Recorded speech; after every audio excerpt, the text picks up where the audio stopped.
y presentarte.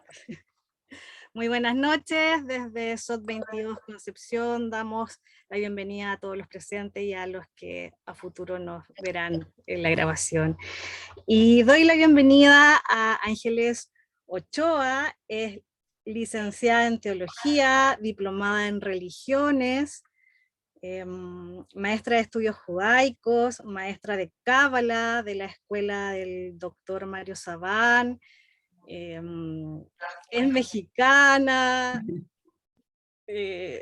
Coméntanos, cuéntanos más de tu vida, cómo partiste o cómo comenzaste por la Kabbalah y de ahí vamos hablando ya.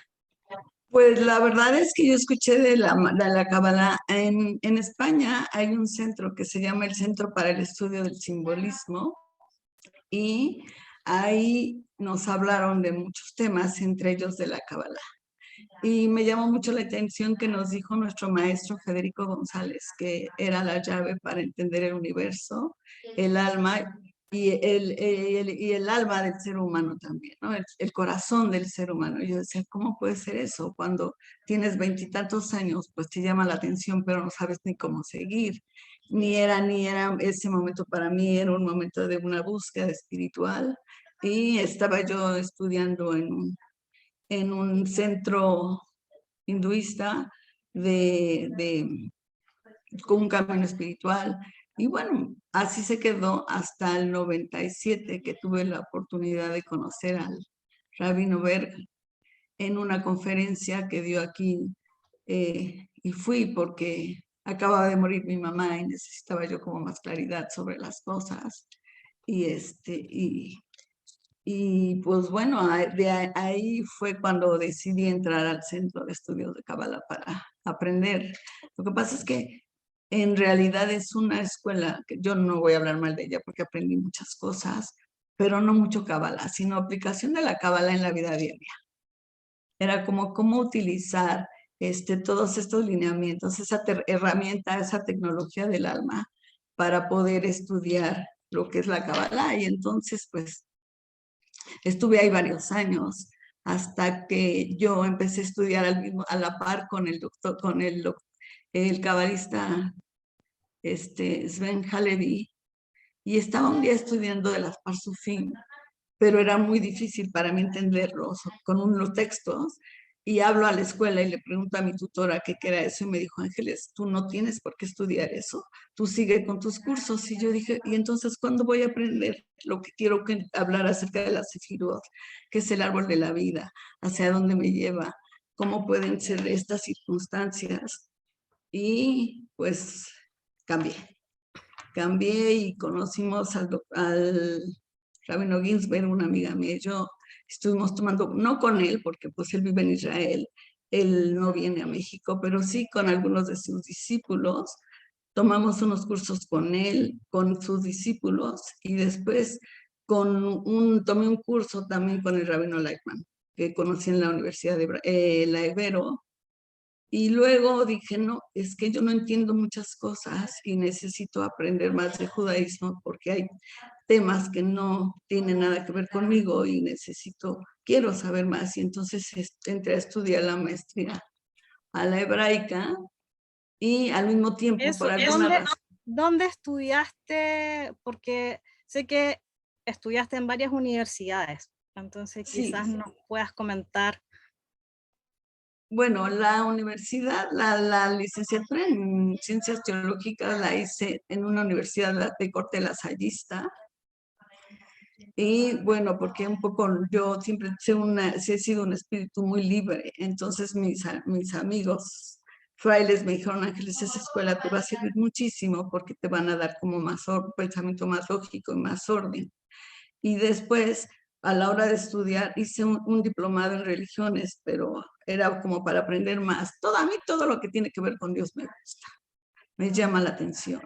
Me genera una gran alegría estar aprendiendo de todas las maneras de llegar a Dios. Me gusta la manera en que ahora muchos teólogos hablan de Dios en el sentido de un Dios oceánico, de un Dios donde es como muchas corrientes que son como los ríos, van llegando a ese océano de diferentes formas, pero finalmente logran alcanzar ese destino que están buscando. Y yo creo que yo pienso un poco así. Entonces, eso tendría que ver, quizás nos puedas explicar qué es para ti la mística, y en este caso la mística cabalística. Sí, claro. Pues mística, mística viene de la palabra moen, que quiere decir callar, silenciarte y dejar de ver la vida de la manera en que la estás viendo.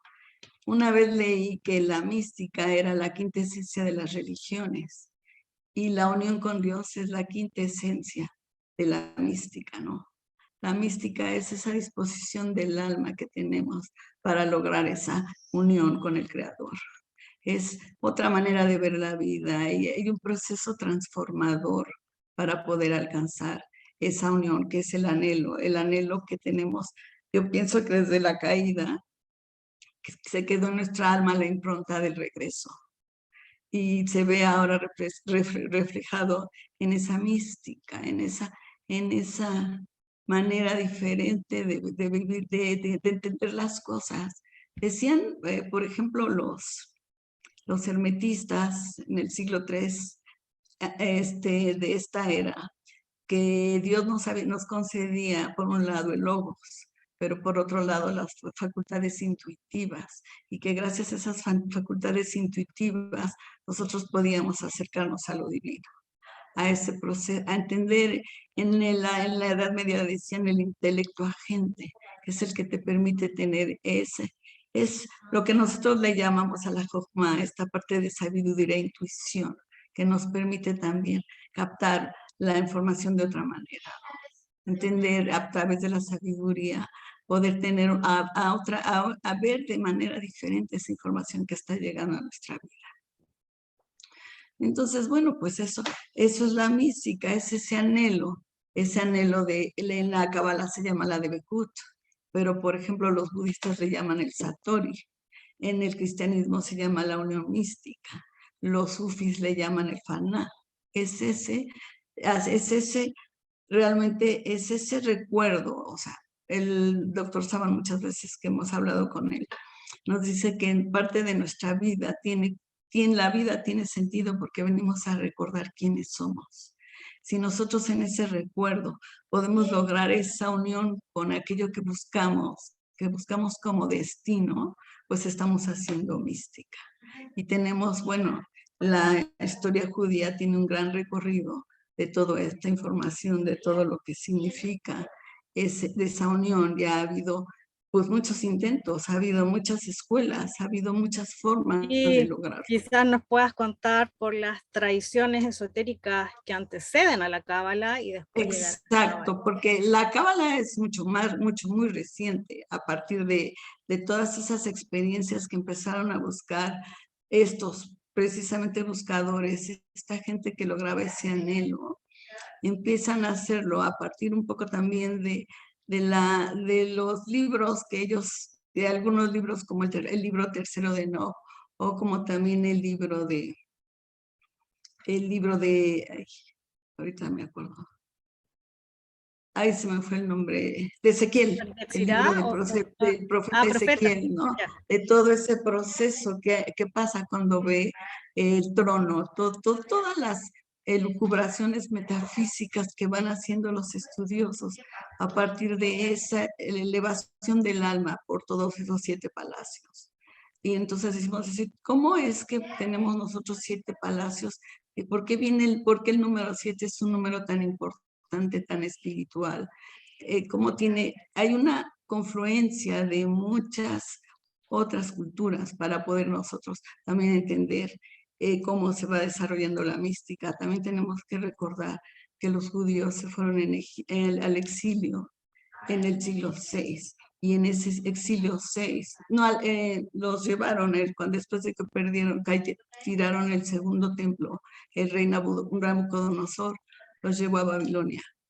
Y en Babilonia obtuvieron ellos conocimientos que venían también de diferentes pueblos, y pudieron integrar esa información y pudieron, por ejemplo, por lo menos tener acceso a ese mundo angélico que ahora podemos ver también en la Kabbalah, y podemos ver cómo ese número 7 empezó a tener un significado diferente ante este mundo de lo sagrado. A mí me gusta también definir qué es lo sagrado, porque es una palabra que usamos mucho, pero a veces no entendemos, ¿no? ¿Qué significa ese sagrado? Nosotros vivimos en ámbitos profanos y buscamos el ámbito sagrado. Voy a tomar un poquito de agua. En lo sagrado para mí es una realidad totalmente distinta, que tiene como eje el misterio, ¿no? Cuando el hombre el ser humano empieza a ser un hombre, un homus habilis o un homo sapiens, se vuelve también un homus religios, ¿no? Empieza a buscar esa diferencia, como dicen los grandes mitólogos, cuando el hombre se yergue, pierde una orientación, se da cuenta que hay un arriba, hay un abajo, hay unos lados que antes no veía porque tenía una mirada fija y a una altura. Cuando el hombre se yergue, se da cuenta que hay otras dimensiones que se vuelven sagradas, porque no las entiende, pero quiere conectarse con ellas. Entonces, bueno, en la historia, todas las historias de las religiones nos dicen cómo se van acercando los seres humanos a esta dimensión. Depende del lugar en donde se ubican. La localización geográfica también es importante para el desarrollo de todas estas escuelas místicas.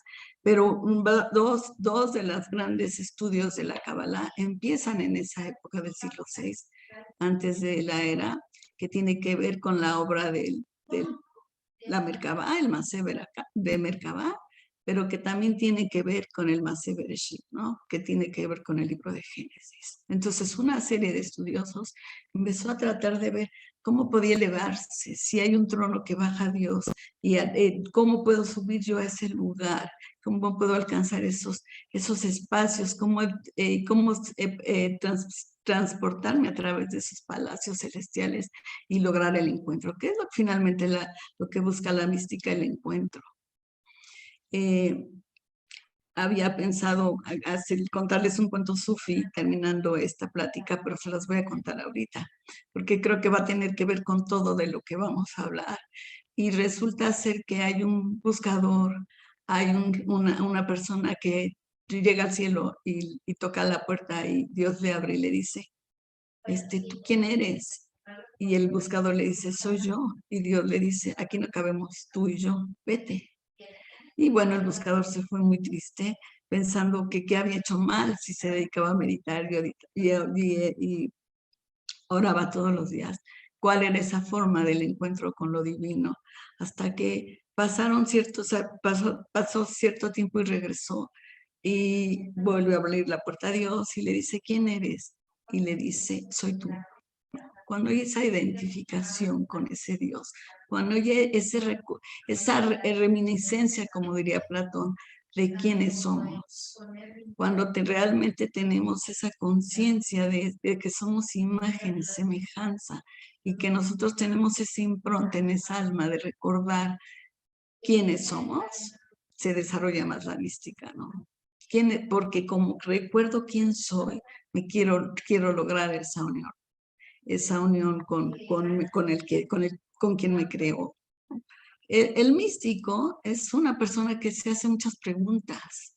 Esas preguntas trascendentales que no sé si todas las personas se hagan, pero creo que hay que empezar por preguntarme quién soy, o sea, quién me han dicho que soy y quién verdaderamente, cómo verdaderamente me reconozco, cuál es mi origen, qué vine a hacer aquí y hacia dónde voy. Hablarte sobre esa misión Que vine también a tiene que ver aprender, con qué es lo que tengo que trabajar, cuál es mi exacto. misión, porque misión es distinto a vocación, Por entonces supuesto, ¿no? O sea, por supuesto, porque realmente una cosa es que yo pueda trabajar como tener cualquier actividad profesional de trabajo, un taller o un oficio como mi trabajo, y otra cosa, ¿cuál es la misión de mi alma, no? ¿Cuál es el plan que tiene mi alma para mí? ¿Y qué es lo que voy a tener que recorrer para poder lograr ese acercamiento?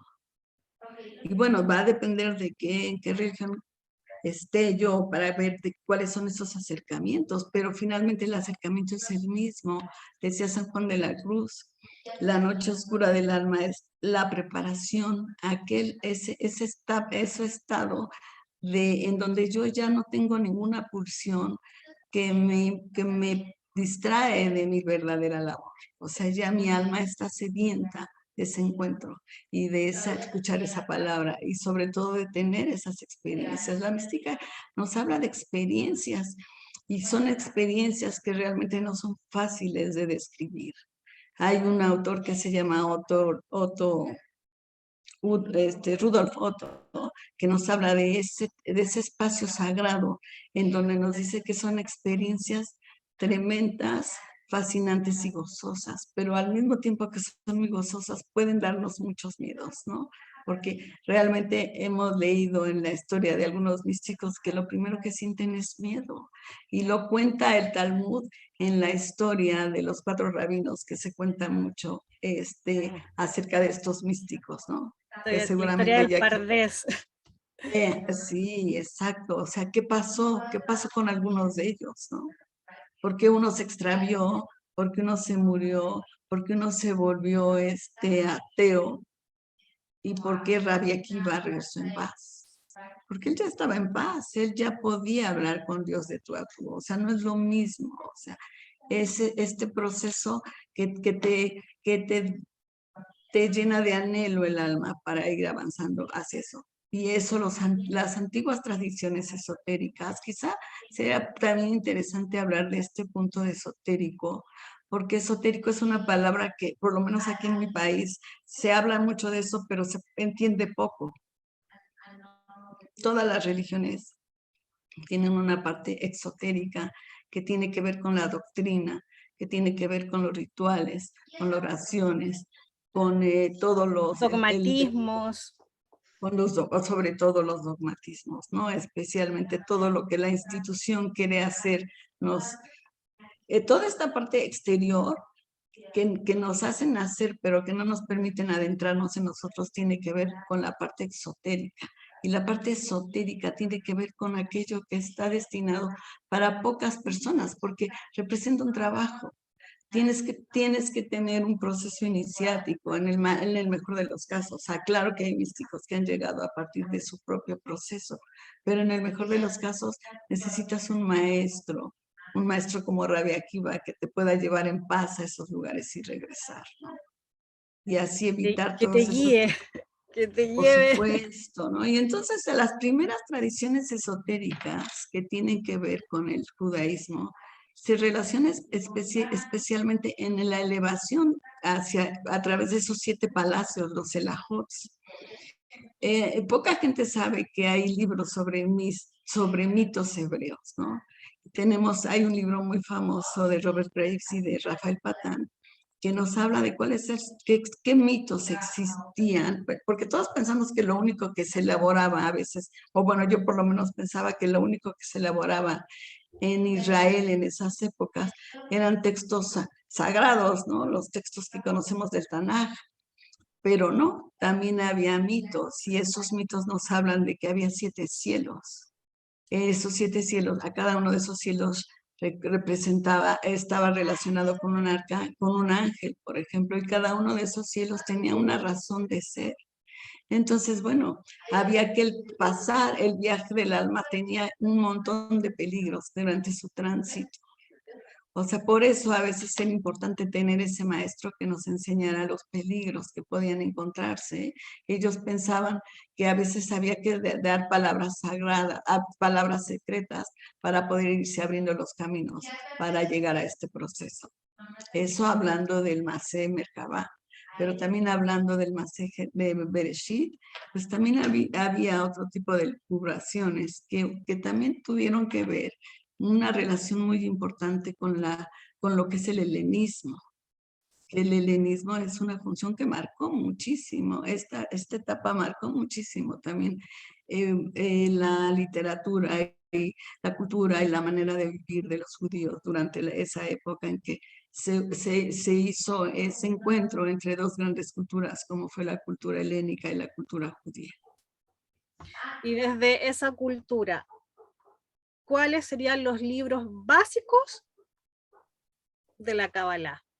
Bueno, claro, hay muchas controversias, o sea, yo sigo mucho a Gershon Scholem, que me parece que es uno de los que escribió el libro de las grandes tendencias de la mística judía. Por cierto, que si lo van a leer, yo primero lo leí de corrido, pero después un maestro en la hebraica me enseñó que dejar el primer capítulo para el final y los que lo lean van a tener esa claridad para ver eso.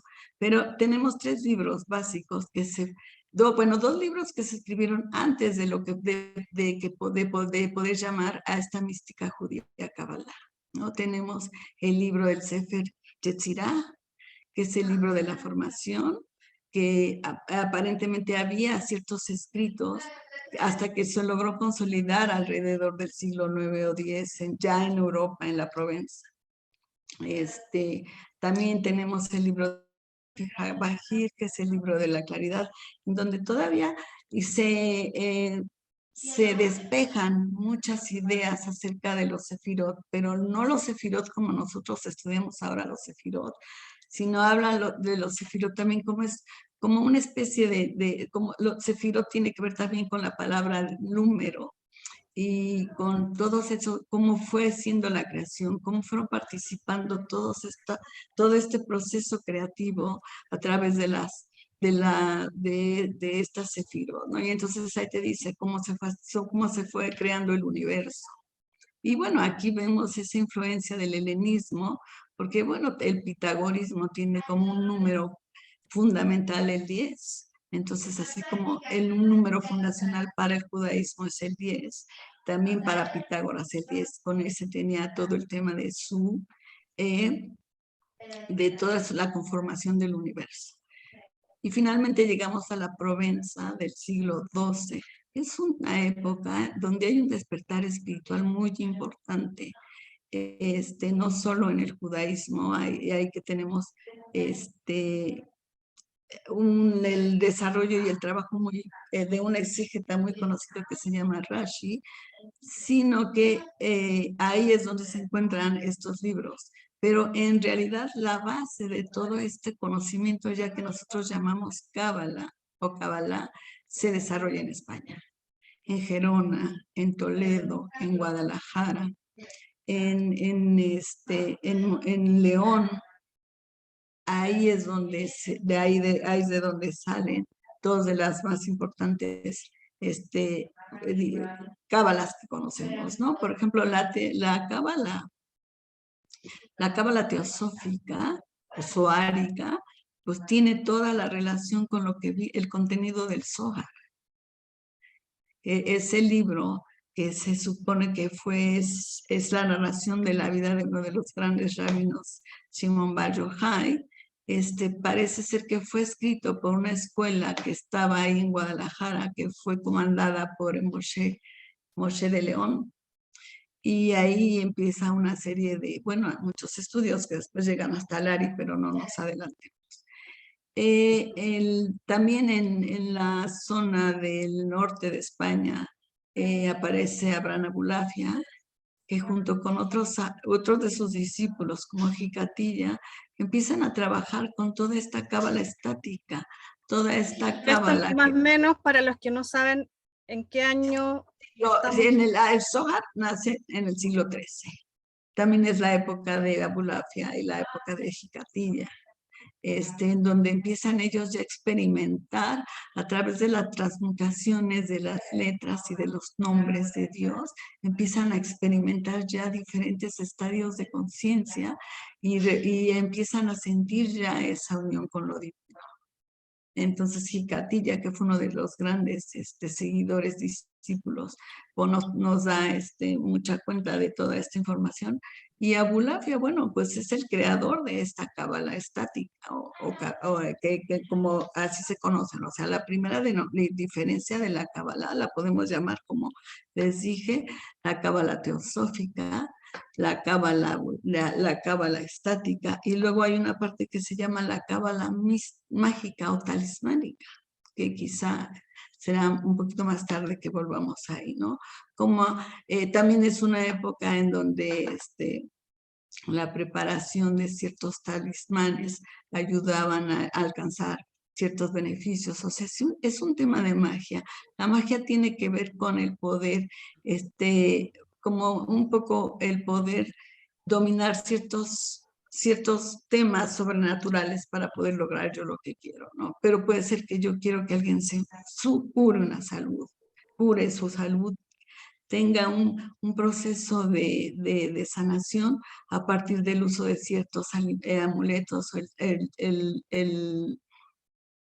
el uso de la repetición o a veces hasta el cambio de nombre, ¿no? Eso es como lo primero que tiene que ver la Kabbalah. Y cada una de estas áreas de la Kabbalah nos va dando una aplicación diferente. La Kabbalah zoárica pues es teosófica y hay que empezar a entender el Zohar, pues es un libro, no es un libro, Entonces, pues son aquí muchos estaríamos volúmenes. hablando de, ya clasificando la Kabbalah. La Entonces, Kabbalah, como para sí. ir ordenando. Es verdad, yo me pasé a una cosa que no dije. ¿Qué es la Kabbalah, no? ¿Para qué Sí, sirve la Kabbalah? O o, sea, en realidad, o el ¿de dónde concepto en viene sí la de palabra dónde aparece Kabbalah? Kabbalah. Claro, pero yo cuando, es que se me olvidó decirte que a mí que hablo muy rápido y que me gusta hablar mucho, entonces necesito tomar respiración para poder hacer las Ok. cosas, ¿ok? Sí, tienes toda la razón, o sea, Kabbalah viene de la palabra lekabel, ¿no? Lekabel que tiene que ver con recepción. ¿Qué es lo que se recibe a través de la Kabbalah? Pues todo ese conocimiento, ¿no? La recepción. También yo pienso que esa recepción que nos da la posibilidad de esa unión con Dios, ¿no? A partir de recibir esos conocimientos, empiezo a encontrar que hay un modelo, un paradigma del alma que representa esa imagen de Dios en mí misma y por lo tanto hay una correspondencia. También por eso la palabra Kabbalah tiene que ver con la idea de la correspondencia. Y entonces es que la Kabbalah me permite encontrar de qué forma puedo estar yo más unida con el Creador. Porque puedo entender. A mí me gusta la Kabbalah, sí, porque me explica cómo se creó el universo, cuáles son las diferentes formas de organización que tiene, cuántos mundos existen y para qué existe cada mundo. Me gusta mucho porque Dios se hace partícipe de esta creación al hacer el proceso del Tzimtzum y darle un espacio en sí mismo a todo lo que nosotros somos ahora, ¿no? Entonces nos da esa idea de unidad y nos hace una idea esa idea de correspondencia. Y de ahí, bueno, vienen los tres tipos de cábala de los que ya hablamos. Y vamos, no me gustaría que dedicáramos toda la noche solamente a nombrar a todos los cabalistas importantes que pudieron haber surgido, porque sería como no darles la honra suficiente, ¿no? Nombrar a un cabalista por nombrarlo sin decir su obra, pues lleva mucho tiempo estudiar lo que sería toda la parte esta histórica y hablar de todos los autores que existieron a partir de este desarrollo de la Kabbalah, porque es cierto, el Zohar fue la base, pero muchos otros autores estuvieron tratando de explicarnos acerca de esta nueva concepción mística judía. Hasta como el siglo XVI, que aparece en escena el gran Isaac Luria, ¿no? Que por eso nosotros llamamos cuál es la cábala zoárica, la cábala luriánica, que también es cábala que nosotros estudiamos, que nos La explica jasídica, entonces. No te escuché, perdón. la jasídica también. La jasídica viene un poquito después, porque en la parte, después de que España eh,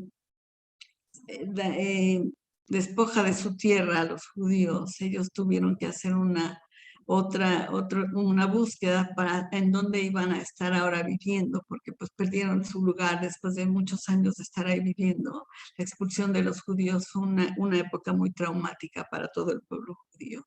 Y algunos se van a Portugal, algunos se van a lo que hoy conocemos como Turquía, otros se van a Egipto y otros pocos más a Israel. Y en Safer se crea un centro de estudios cabalísticos muy importantes, ¿no? Entonces nosotros conocemos la historia del Ari, del Ari, de Isaac Luria. Arizal. El Arizal, exacto.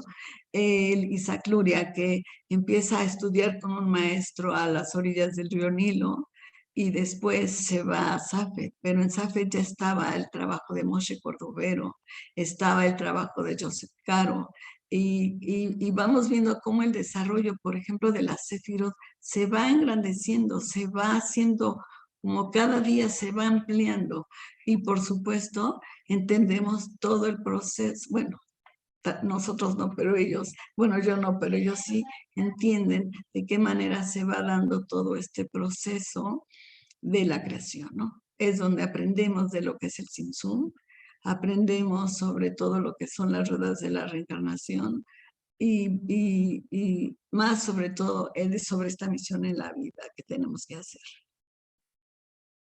No sé ni cuánto tiempo llevamos, Graciela. Media Pero bueno, hora, pero nos queda tiempo, así que tranquila. Bueno, tranquila, porque bueno. Mira, acá llegó una primera consulta y Bueno, vamos a verla si quieres. dice, ¿existe algún amuleto, talismán o símbolos mágicos característicos de la Kabbalah? La hace Angie. Como tal, no. No hay amuletos para diferentes cosas. Ahorita que vayamos a los hasídicos vamos un poco a ver a eso. Cuando estuve en la hebraica hicimos un curso sobre magia y bueno, primero una plática con un gran maestro judío, el director del museo que se llama el museo sobre todo lo del Qumran, el museo que es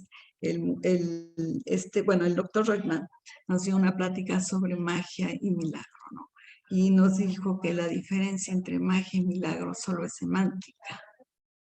Solo es semántica, tiene que ver con las palabras. O sea, porque un milagro es algo que ocurre porque viene de Dios, pero una magia es algo que ocurre por ese proceso de los poderes sobrenaturales. Pero nos pone un ejemplo, porque cuando Moisés estaba hablando con el faraón, cuando por encargo de Dios fue a pedir que ya el faraón liberara a los egipcios de su esclavitud, hubo un intercambio de poderes, ¿no? Entonces el faraón le decía a los sacerdotes algo y los sacerdotes hacían que sus varas se movieran como las serpientes y lo mismo hacía Moisés. Y entonces decía, ¿cuál es la diferencia? La diferencia solo son palabras. Pero la Cábala no tiene especialmente un tema,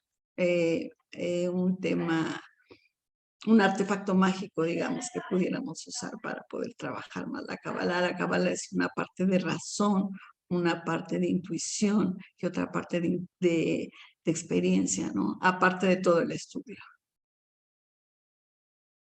Mira, acá Olimpia hace otra pregunta, dice, entre todas las religiones y filosofías que has estudiado, ¿dirías que prefieres a la Kabbalah? ¿Por qué? Pues yo creo que es una cuestión del alma, ¿no? Yo la verdad es que a mí estudiar Cábala me da muchísima más claridad, es un lenguaje que aunque no comprendo el hebreo como debería, apenas lo estudio y trato de entenderlo, todo lo que tiene que ver con el Tzimtzum, todo lo que tiene que ver con la creación, a mí me hace mucho sentido. me hace sentido que para que yo pueda lograr una unión con Dios, la de Bejud, tenga que tener un esfuerzo, tenga que tener una intención, una cabana para poder lograrlo. Entonces, pues en esta época de mi vida, yo ya decidí quedarme en este tema de la Kabbalah y ya, o sea, respeto y sigo leyendo sobre otras religiones y puedo dar cursos sobre otros temas de otras religiones, pero creo que mi camino está claro. Mi camino es la Kabbalah. Pero Gracias, pues esa es Ángeles. una cosa del alma, creo yo, Sí. ¿no? El alma es la que te dice por aquí, o sea, el alma sabe hacia cuándo tienes que llegar, el momento en el que te toca llegar a las cosas, ¿no? Quizá a lo Olimpia mejor te si pone hubiese... te está poniendo un corazoncito ahí. Dice. Ah, pues sí, porque si yo hubiese empezado de más joven, a lo mejor lo hubiese abandonado también, porque no hubiese tenido la capacidad de entender muchas cosas. Claro, la comprensión o de interiorizar toda esa Exactamente. energía o todo ese traspaso de, o el insuflo energético que es fuerte cuando uno empieza, se mueve mucha Exactamente. energía. Sí, se mueve mucha energía y a veces, pues, por eso decía Rudolf Otto que el encuentro a veces era gozoso, pero era tremendo porque puede darte miedo. Un momento así te puede dar mucho miedo. O sea, ¿qué está pasando conmigo? ¿Por qué siento tanta energía? ¿Por qué hay tanta vibración? O sea, ¿hacia dónde estoy yendo? Con la sola certeza de alcanzar esa unión, ¿no? Entonces sí, es, es, es, em, es difícil también encontrar cada uno de los caminos, ¿no? Todos los caminos que tienen que ver con la mística tienen representa un esfuerzo, representa un trabajo, representa un estudio, una dedicación, un tiempo de oración, un tiempo de contemplación. Todo eso necesita, pero básicamente Y de el trabajo de... agradecimiento también. Bueno, por supuesto, eso ante todo, o sea, ¿no? Yo tuve una maestra de meditación que decía que el agradecimiento es la madre de todas las virtudes, y yo lo creo, ¿no? Y la memoria de nuestro corazón. Pero otra cosa que también, aparte de todo este proceso místico, cada una, les decía que cada una de las religiones tiene este tema, pero si no logramos que un camino nos transforme, no estamos en el camino correcto.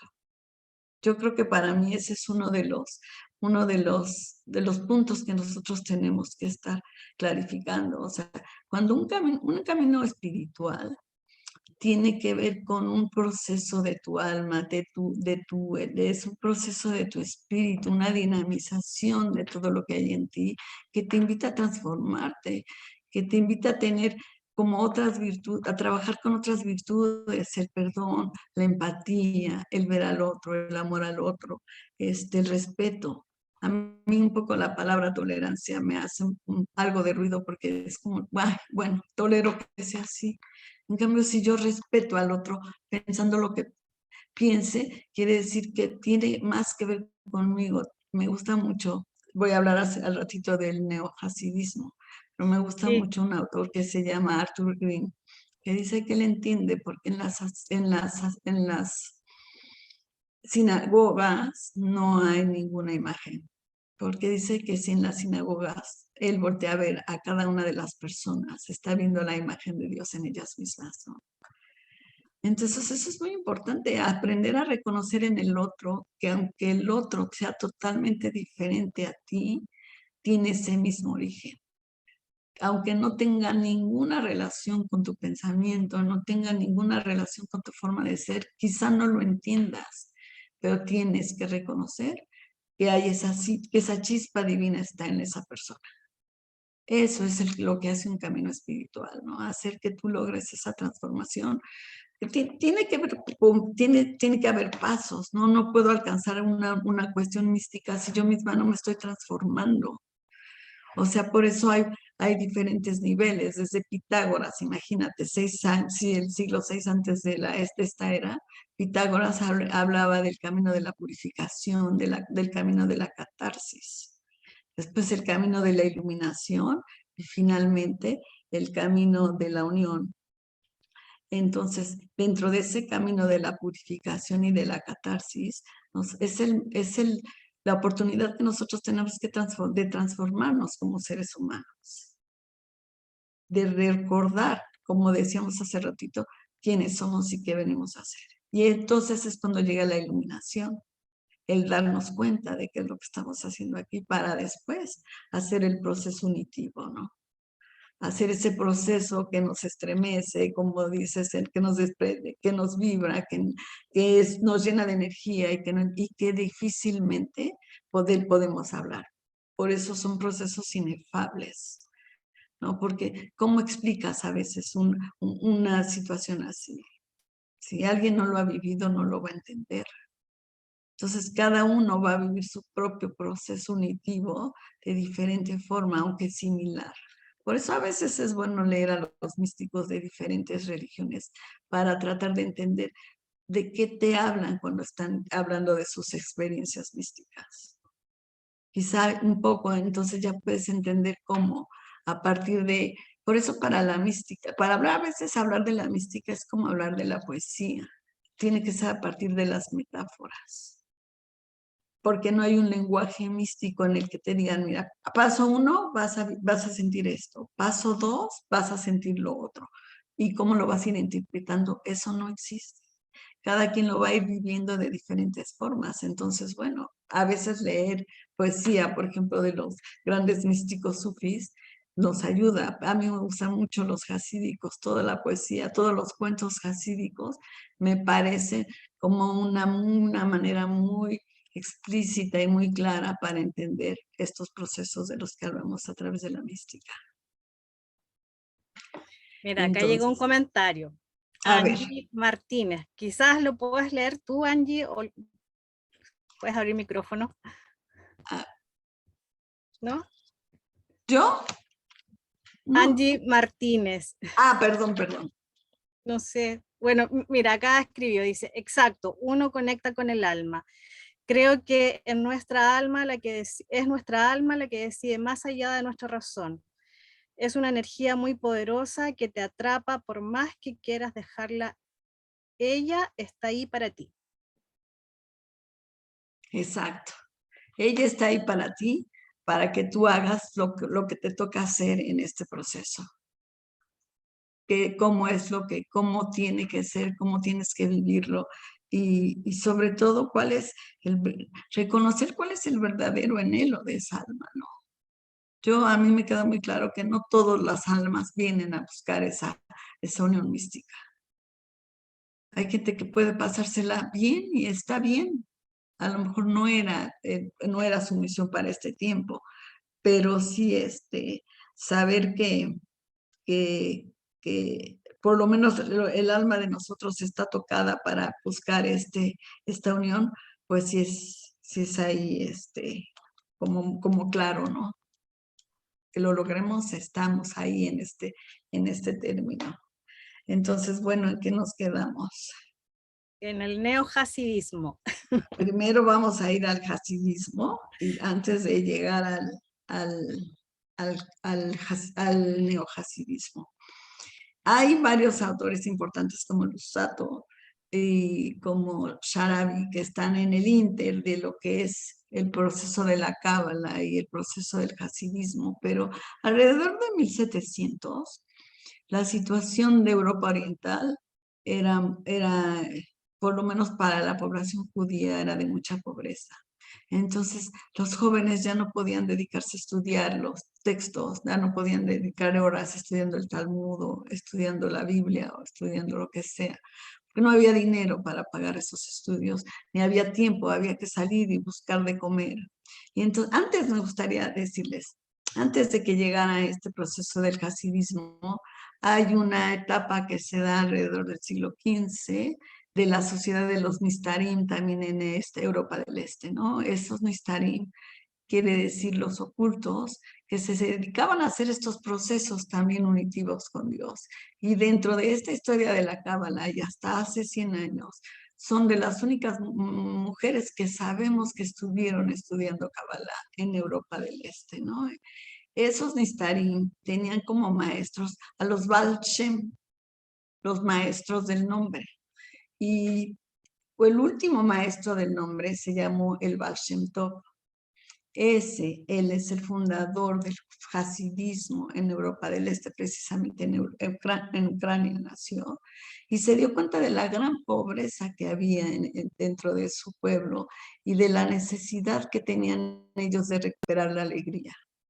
Y en este sentido, él dijo que había otras maneras de lograr esa unión con Dios, que no fuera nada más por el estudio. Y él era un hombre muy sabio y era un hombre que preparaba todos estos amuletos y todos, tenía su parte de cábala mágica, en donde preparaba sus amuletos para ir ayudándole a la gente a lograr lo que quería, pero sobre todo logró que mucha gente regresara a buscar este camino a partir de vivir esa alegría, a partir de los cantos, a partir de las danzas. Y creó una serie de escuelas de sus seguidores, crearon diferentes vertientes de esa nueva concepción de la Cábala, ¿no? Entonces, hay un tema con el hasidismo que a mí me parece un poco difícil, en el sentido de que el hasidismo tiene la idea de que existe un tzadik. Un tzadik es un hombre santo, un tzadik que está más allá de todo pecado, y que ese tzadik va a ser el que va a tener la oportunidad de lograr la unión con Dios y de bajar a toda su comunidad todas las bendiciones que quiere el Creador mandarle a la comunidad. Eso es ahora lo vemos con los rebes de la escuela de Lubavitch o de la escuela de Breslov o de la escuela de Chabad, ¿no? Chabad es una institución muy importante jasídica que se ha vuelto muy ortodoxa, que tiene que ver con, Chabad quiere decir, es es un acrónimo con las palabras de Jochma, Dina y Dat, ¿no? Entonces, ellos tienen ese nuevo concepto que es como, para ellos es como muy importante saber que tienen un rebe. Y ese no es un rabino, es un rebe, es una persona santa que logra todo este proceso de éxtasis y logra ese proceso de contacto con el creador y y él es capaz de hacer que los demás vivan estos mismos estados, pero lo viven a través de él y alrededor de él. Por ejemplo, en Israel, todos los viernes hay unos rituales que se llaman Tish, y en ese ritual el Rebbe habla y da una conferencia, da una plática, da unas palabras, y todos bailan y disfrutan y logran ese éxtasis alrededor de su Rebbe. Entonces, este hasidismo, ahorita a mí me gusta mucho el hasidismo, pero me gusta más ahora el neo-hasidismo, porque hay una diferencia. A partir de los primeros años del siglo pasado, hubo un filósofo muy importante que quizá conocen, que se llama Martin Buber, que tiene que ver con la filosofía dialógica, el que escribió el libro Yo Tú, que tiene un libro maravilloso que ojalá y lean, que se llama El Camino del Hombre, que nos habla de metáforas, de cómo podemos encontrar, cómo podemos realizar ese camino para llegar a la unión con lo divino, y especialmente ese camino llevando a alguien más, ¿no? O sea, no te preocupes nada más por tu propio camino, sino ve a tu lado a ver a quién puedes hacer acompañarte por ese camino. O sea, no puede, es un ver más allá de mí para que otros logren también esa misma experiencia. Entonces, Martin Buber y un poco más tarde Abraham Joshua Heschel y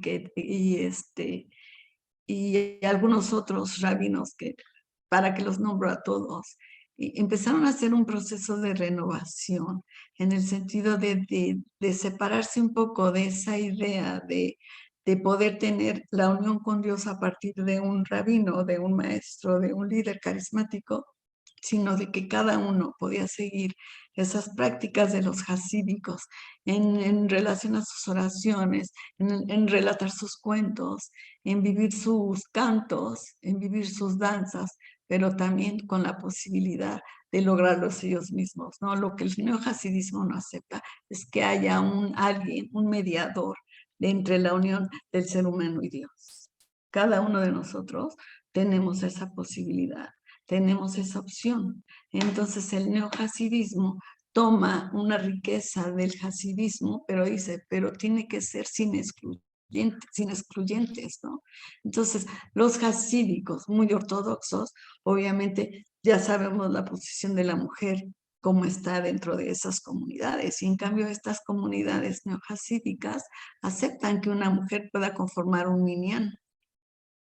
¿Qué es un minyan? Es un grupo de oración, ¿no? Tiene que ser 10 miembros. 10 judíos rezando. 10 judíos, pero ahora ya puede ser 10 judías, o puede ser 5 judíos y 5 judías, ¿no? O sea, el chiste es que haya esa inclusión. Yo, ¿cómo puedo estar viendo al otro, haciendo una exclusión de él y pensando que el otro, porque no es judío o porque no es mujer, no pueden tener esas mismas posibilidades en su proceso de trabajo místico, ¿no? Entonces, el neohasidismo, me gusta mucho un libro de Arthur Green que se llama Eye, que nos habla de todo este proceso que podemos llevar a cabo ahí, de cómo vamos nosotros a ir reconociendo los estados de unión que tenemos, cómo vemos a Dios. Al principio, cuando empezamos con el mundo religioso, lo vemos como el rey, ¿no? El Dios está ahí, yo estoy aquí, y hay una separación, no hay uno. Cuando vamos avanzando en nuestro camino, y aquí sabemos a Dios como un padre benevolente que nos ayuda a una estadía mejor en este mundo. Después ya vemos a Dios como un otro, el otro que también es como yo, con el que puedo tener ese acercamiento y que puedo tener ese entendimiento. Pero el último proceso místico de unión con lo divino es cuando yo puedo negarme a mí mismo y ser uno con Dios. O sea, hasta para hacer todos esos pasos de desarrollo de la mística que nos habla Arthur Green en su libro, me parece como para la mística hay que usar muchas alegorías y metáforas para quizá entender un poquito más cada uno de estos procesos. Y esta alegoría que nos da Arthur Green me gusta muchísimo, porque es verdad, al principio, cuando estamos en una religión, sobre todo estas religiones tan dogmáticas, el Dios creador está ahí, en algún lado, y nosotros solo somos criaturas. En otras religiones, bueno, ya Dios es Padre, y ya me ve como hijo, ya hay una relación más afectiva, más cercana, pero ya cuando ya Dios es como en el cuento, ¿no? Cuando ya Dios es uno conmigo, o yo soy uno con Dios, puedo ver que hay una esencia más importante en mi ser que me invita a esa relación, que me mueve ese anhelo del encuentro con ellos. Esos son como los cabalistas más modernos, los neohasídicos. Aunque siguen los hasídicos, sobre todo mucho en Brooklyn, que los vemos ahí con todas estas líneas que vinieron de sus... por ejemplo, los neohasídicos tampoco están de acuerdo en que haya una dinastía de rebes, ¿no? No porque haya habido un rebe maravilloso y un ser espectacular y un ser santo, digamos. El hijo tiene que tener esas mismas cualidades. Entonces el neohasidismo dice, no, pues así no. Necesitamos realmente que cada quien por sus propios méritos pueda alcanzar ese nivel, por sus estudios, pero por su comportamiento, por su ser, pueda alcanzar esos niveles jerárquicos. Y ahí está como esa gran diferencia. Gracias, Ángeles. No sé si hay alguien que quiera hacer consultas, puede abrir cámara, abrir micrófono. Aprovechemos acá esta oportunidad que tenemos a esta maravillosa maestra. ¿No? ¿Nadie quiere? Bueno, pues creo que ha sido mucha información, ¿no? Es que o sea, como es hacer 2500 años Mira, de ya historia apareció en una hora. Gloria. Ah, bueno, Y perfecto. Paulina, ya.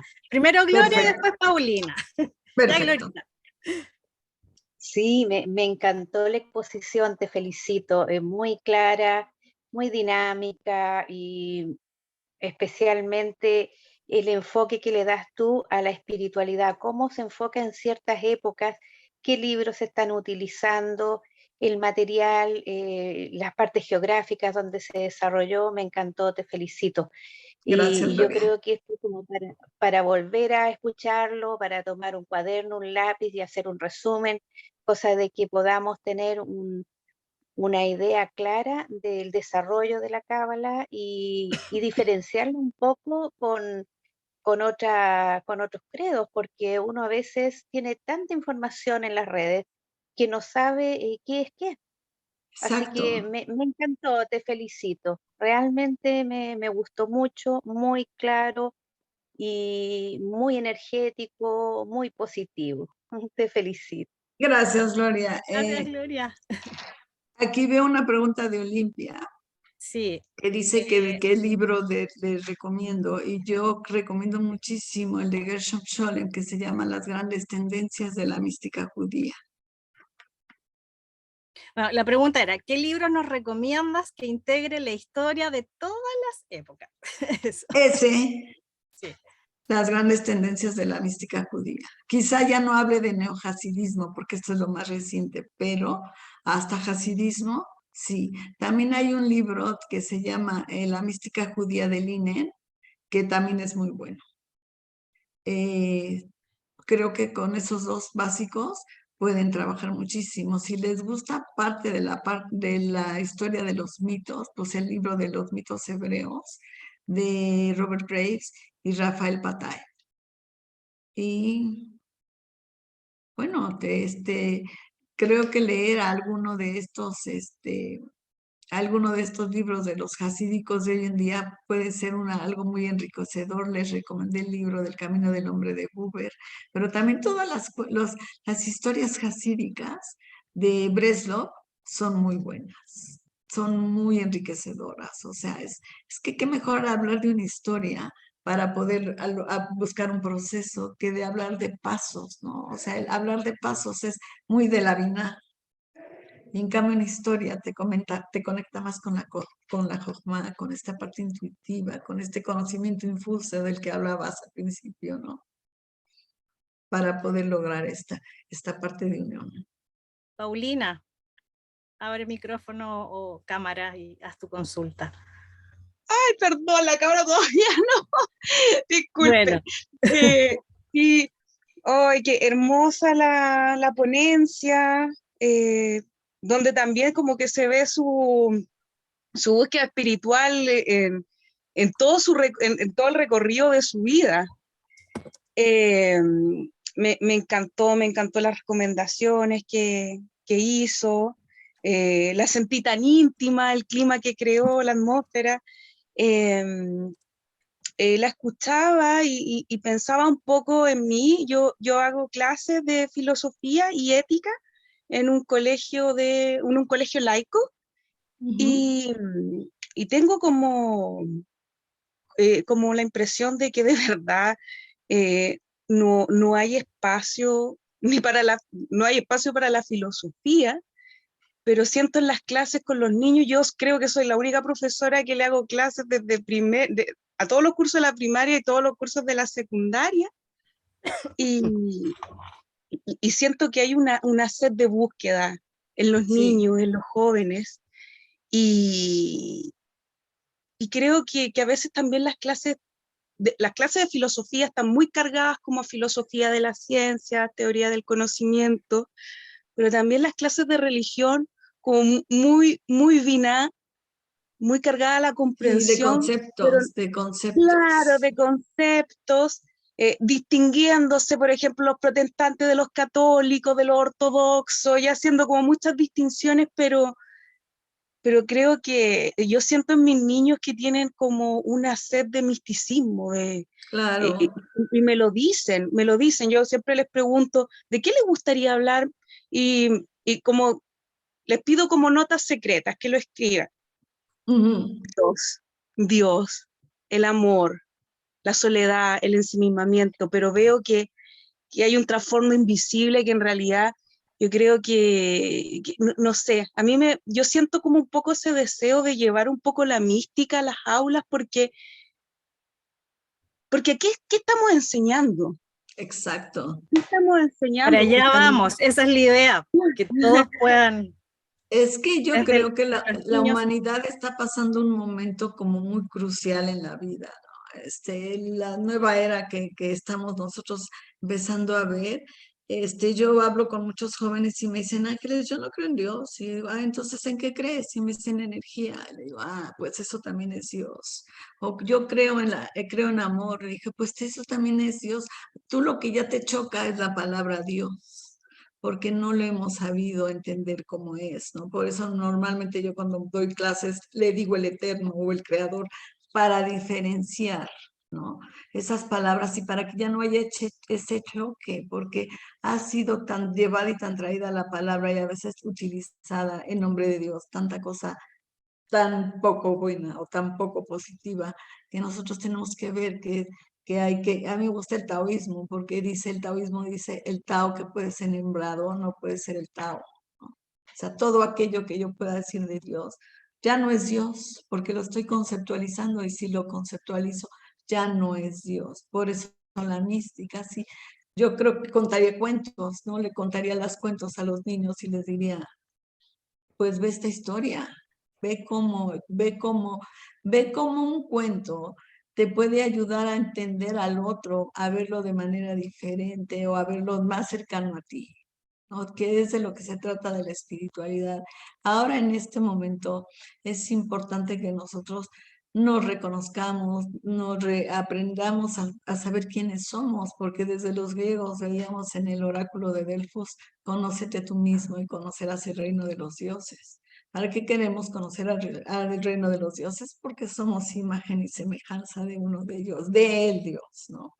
Y cómo puedo saber algo de él si no sé nada de mí, pero también tengo que mejorar la relación con mis iguales, con mis otros, no nada más con mis prójimos. No, mi prójimo no es mi familia, mi prójimo son todos aquellos que no entran dentro de mi escala segura de conocimiento, al que yo tengo que aprender a ver de manera diferente. Y también aprender a reconectarme con este planeta, con esta tierra en la que vivimos, con esta casa que hizo Dios Dios tiene como dos formas de verlo, de ver la unión con nosotros, ¿no? La inmanencia y la trascendencia. Y la inmanencia de Dios tiene que ver, porque Dios está aquí también. Nosotros en el catolicismo decimos que la creación es un sacramento, es el signo de la presencia de Dios aquí.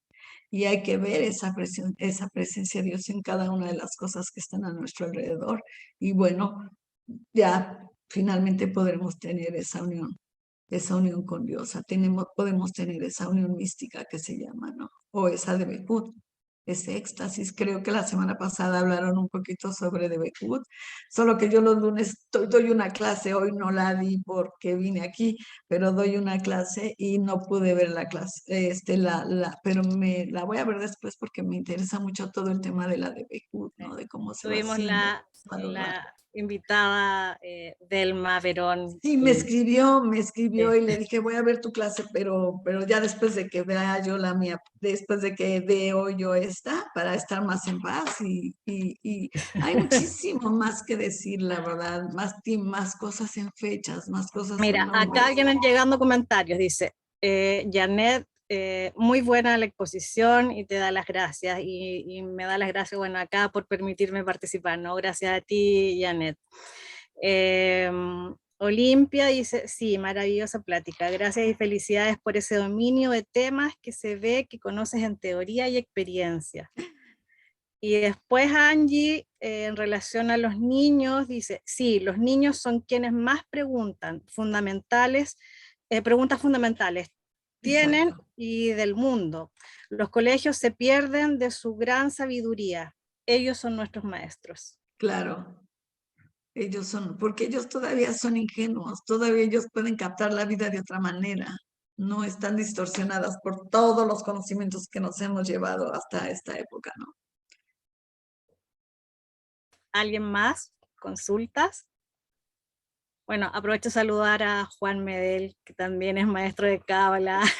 Ah, qué gusto. Fueron compañeros. Así que Pues aquí sí, lo que pasa es que fuimos una generación, fue la primera generación. Yo no tuve oportunidad estaba terminando la maestría, ya tenía un montón de trabajo y no tuve la oportunidad de interactuar mucho con mis compañeros y lo lamento porque no podía tener como ese tiempo, pero irá viendo la oportunidad, irá pasando para irlos conociendo poco a poco más de cerca y ver cada quien en qué se interesa más, ¿no? gracias, Ángeles. De nada, qué gusto estar aquí y compartir. Bueno, como no hay más preguntas,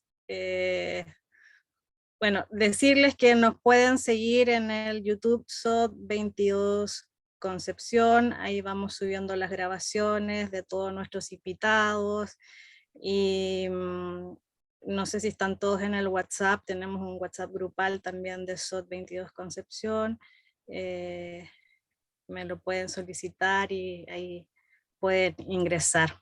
Estamos toda la semana entregando información y las consultas también. Ahí en el grupo también se van a... Es interactuar. Pues yo con mucho gusto estoy aquí. Cualquier pregunta que me quieran hacer a partir de ti o que les puedas dar tú mi teléfono, con mucho gusto estoy para acompañar cualquier... Sí, quizás nos puedas enviar la bibliografía, porque por ejemplo acá Sí, en el tengo chat mucha bibliografía. estaba preguntando por Cholem, cómo se Sure. escribe. Entonces, Te lo voy a mandar mañana si quieres. cuando Y por puedas, lo y menos yo los lo libros comparto en el básicos grupo, entonces y se los así, compartes al grupo porque sí va a ser muy útil, ¿no?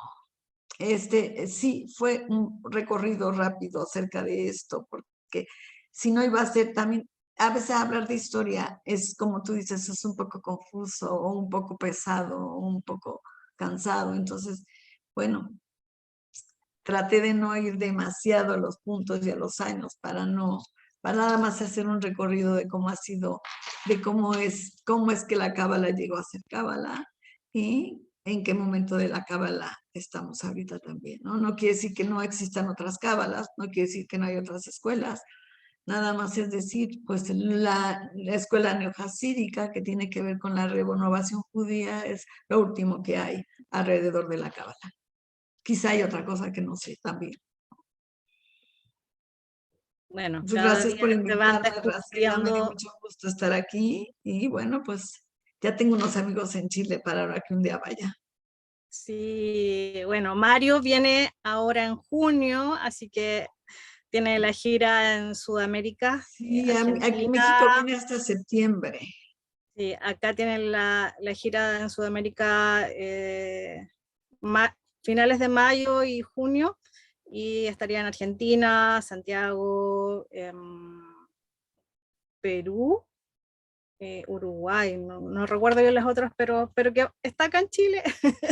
Así que ahí también vamos a ir pasando la información, qué días va a Claro. estar, cuáles van a ser sus charlas, eso todavía no está, No, todavía todavía no tenemos confirmado. los programas. Sí. Pero bueno, algunos nos veremos en el viaje que vamos a hacer con el maestro Sabán Los a que van las a tierras de Israel. Israel. Sí, Sí. nos vamos de nuestra generación, entonces por ahí podré conocerlos más. Bueno, darte las gracias.